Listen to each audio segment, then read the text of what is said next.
शनी साडेसातीचा दुष्ट प्रभाव कमी करण्यासाठी उपाय. नंबर 1.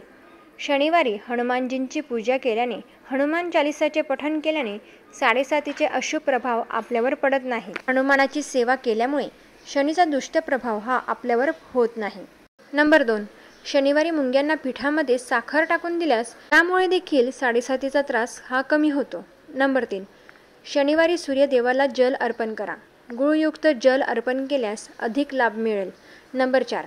शनिवारी नियमित पक्ष्यांना, चिमण्यांना दाणे खाऊ घातल्यास साडेसातीच्या त्रासापासून आपणास आराम मिळतो. नंबर 5. शनिवारच्या दिवशी माशांना पिठाचे गोळे अथवा मुरमुरे खाऊ घातल्यास साडेसातीचा त्रास कमी होतो. नंबर 6. शनिवारी नियमित न चुकता पिंपळाच्या झाडाची पूजा करून तिळाच्या तेलाचा किंवा राईच्या तेलाचा दीप प्रज्वलित केल्यास शनीचा दुष्ट प्रभाव आपल्यावर पडत नाही. नंबर 7.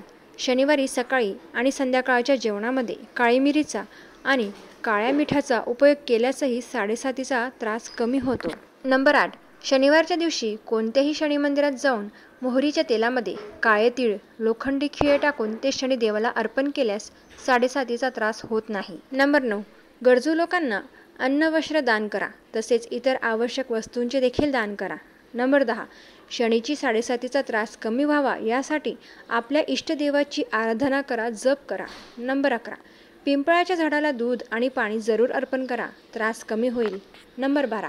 भगवान विष्णू, महादेव आणि मारुती यांची सेवा करा, यामुळे देखील तुमच्यावर शनिदेवाचा दुष्ट प्रभाव पडणार नाही. हर हर महादेव. श्री स्वामी समर्थ.